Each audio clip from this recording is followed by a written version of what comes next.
Vamos pro nosso episódio piloto, episódio 0 do Como Podcast.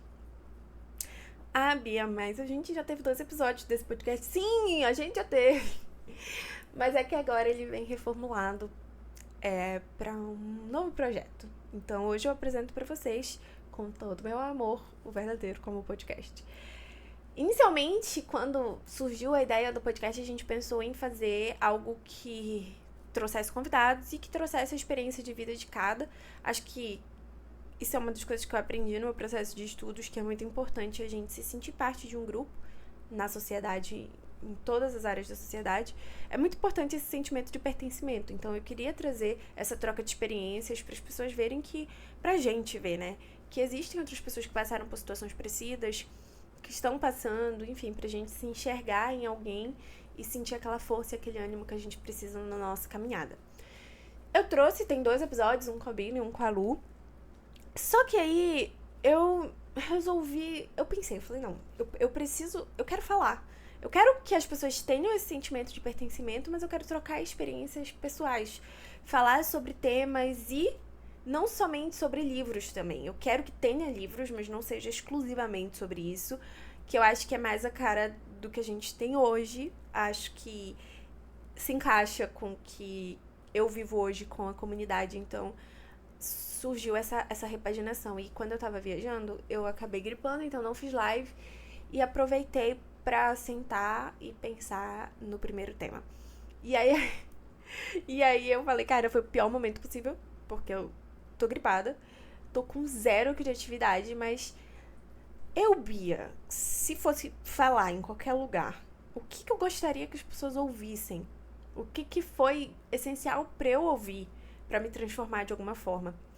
E aí eu até comentei nas lives, a gente vai falar um pouco sobre a autossabotagem no primeiro episódio. E é mais ou menos nesse caminho. O título, ele vem de uma frase que a minha psicóloga, minha não, né? A psicóloga que eu ia, ela falou pra mim, logo no início, assim, uma das primeiras sessões foi algo que ela já reparou em coisas que eu falava, e isso eu trouxe pra minha vida e trabalho até hoje. Eu comecei minha terapia em 2018, então acredito que tem aí 5 anos. Não faço mais, recebi alta, venci na vida. Mas fica até hoje. Até hoje eu tô nesse trabalho diário de tentar conseguir. E tudo bem você dizer não. Ok, Bia, mas o que isso quer dizer? Tudo bem dizer não pra outra pessoa. Tudo bem você não querer fazer algo. Tudo bem você se respeitar e dizer não naquele momento. Isso não significa que você é egoísta. Isso não significa que você não tá pensando em mais ninguém, só em você mesmo.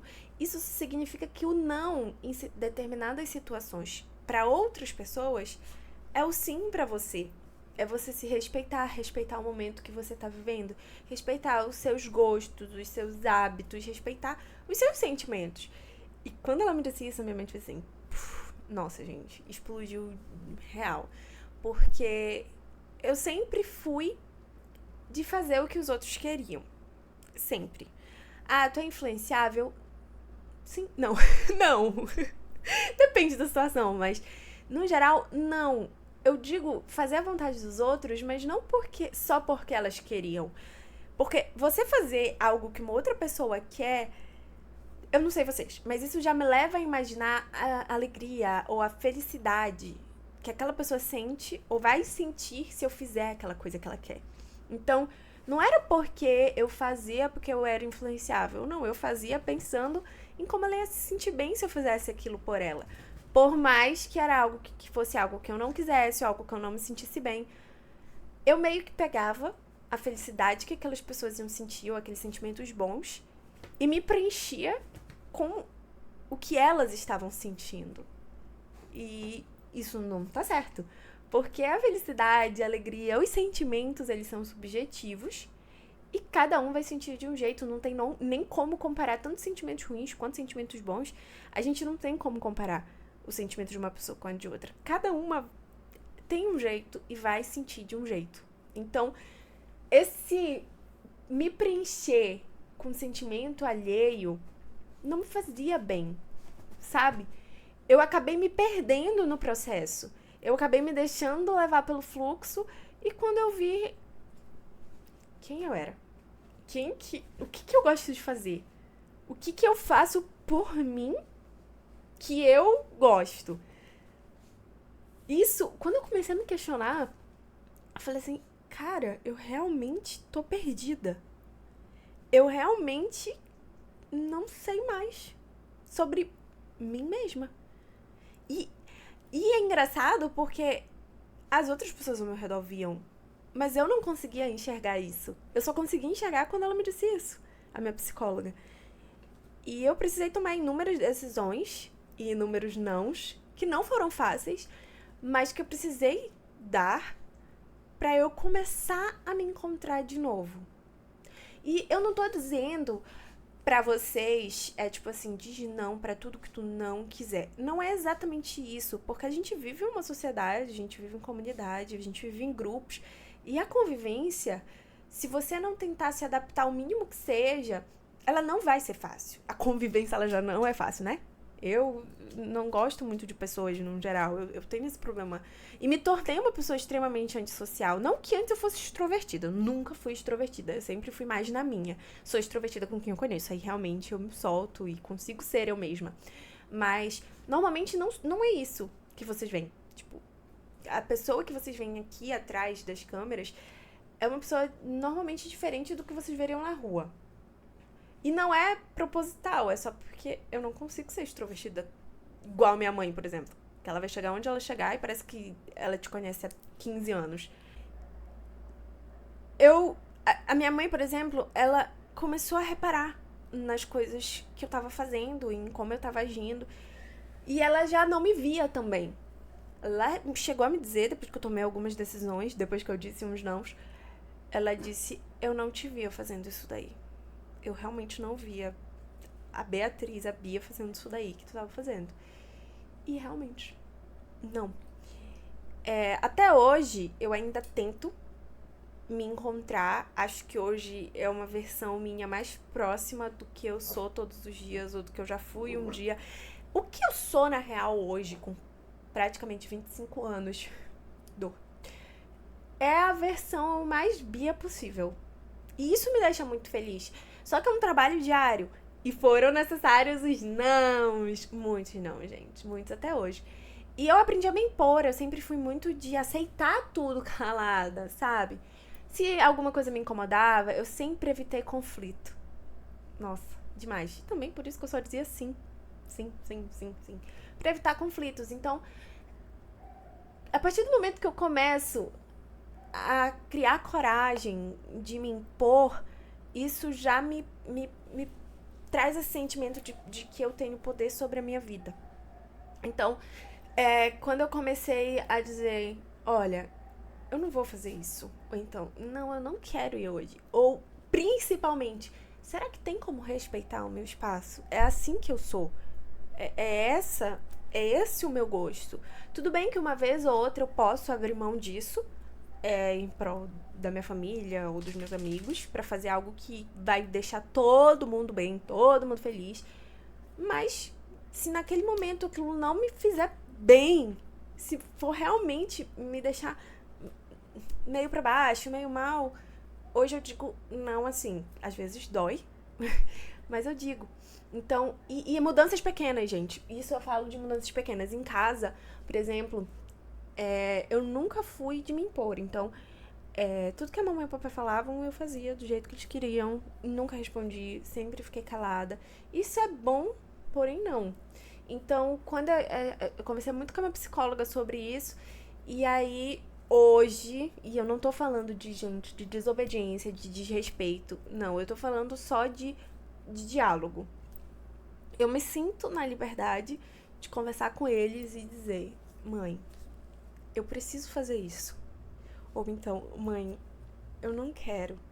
E a minha mãe, ela é muito extrovertida, então ela quer me arrastar junto com ela, porque ela acha que quando eu chegar lá, aquilo ali vai me fazer bem.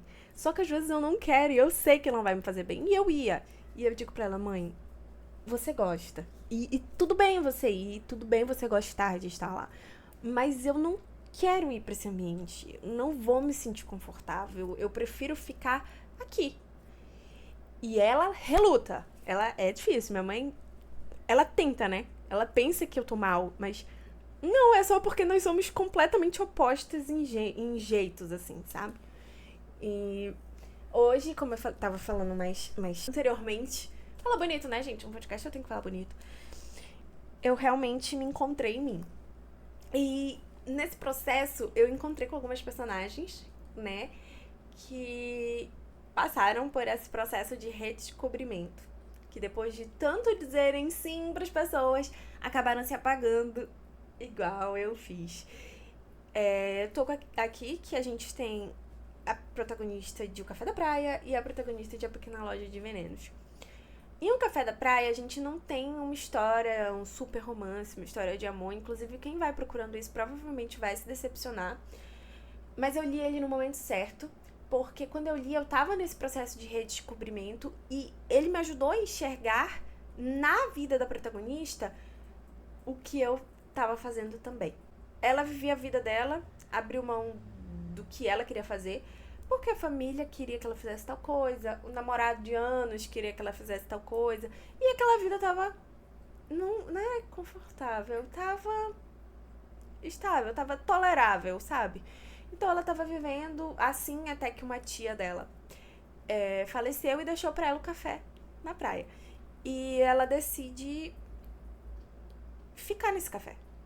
Ela decide tomar essa decisão por ela, porque ela... Todo mundo acha que ela não vai ficar, que ela não deve ficar, e ela diz, não, eu quero, eu vou fazer isso.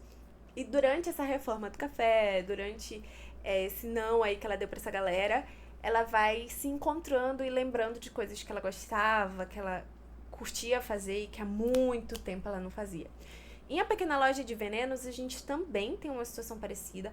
A protagonista, ela tá fazendo 10 anos de casado, descobre uma traição, e aí ela viaja pro lugar que eles iam pra lua de mel sozinha, e lá ela começa uma aventura. E ela é historiadora. Na época que ela foi pedida em casamento, ela ia fazer umas pós, assim, um mestrado.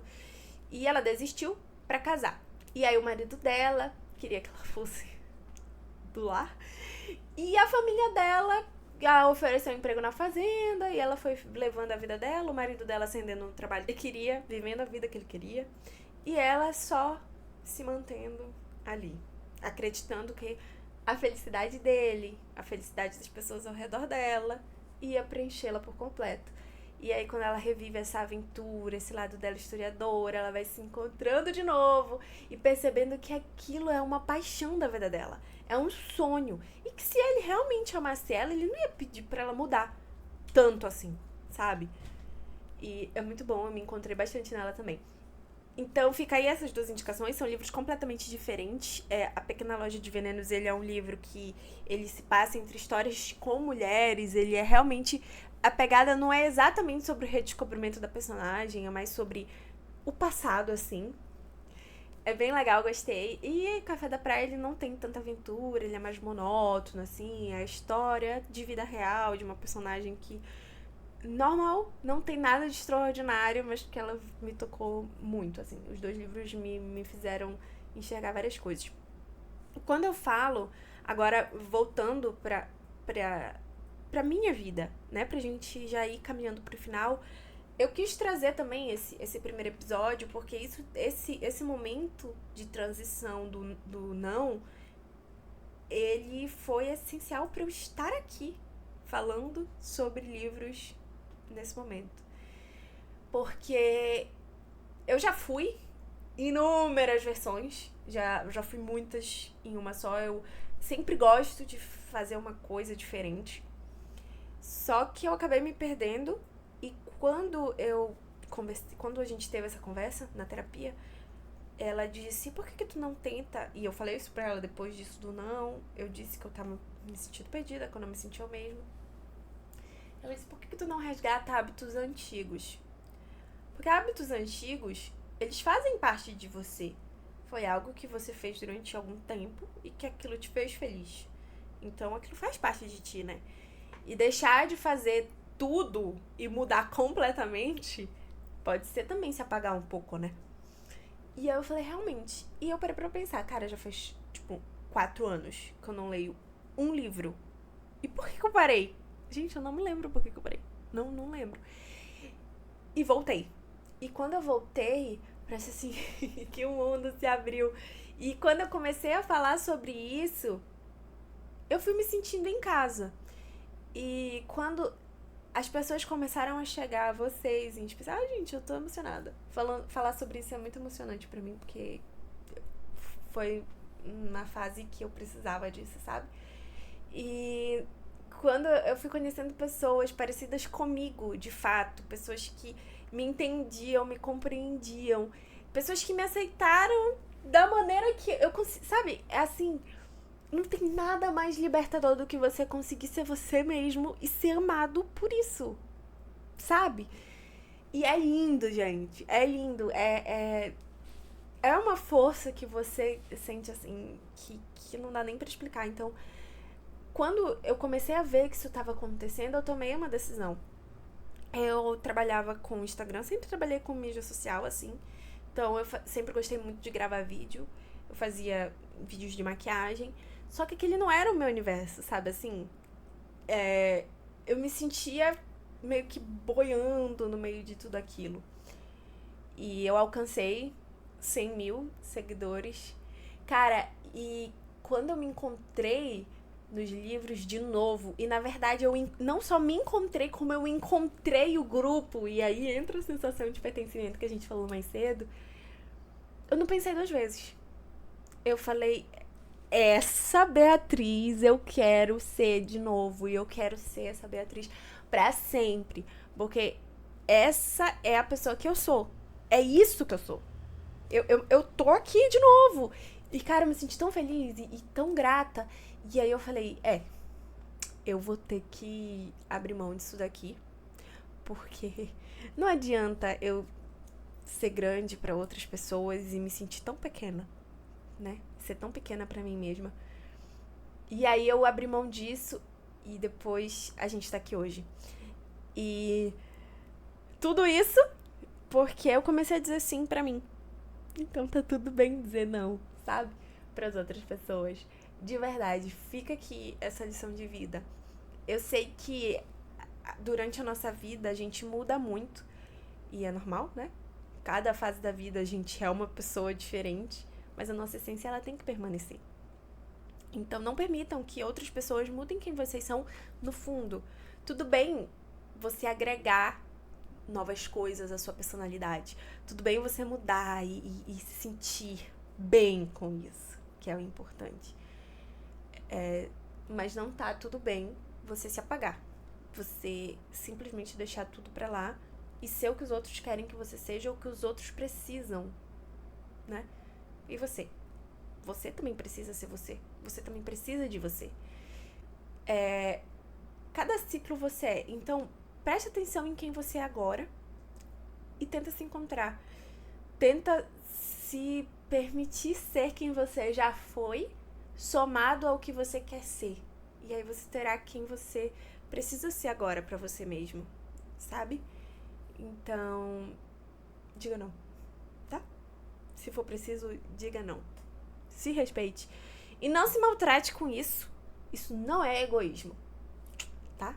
É um pouco de amor próprio que todo mundo precisa. Tá legal? Eu finalizo esse nosso primeiro episódio um pouco emocionada, porque falar sobre esse tema falar sobre uma das partes mais difíceis da minha vida.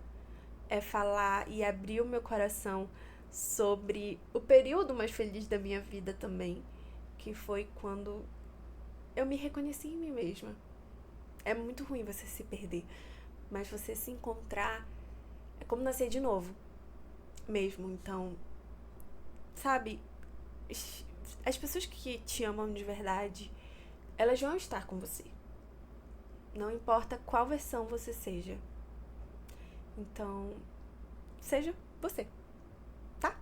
Um beijo e até o próximo episódio. Tchau!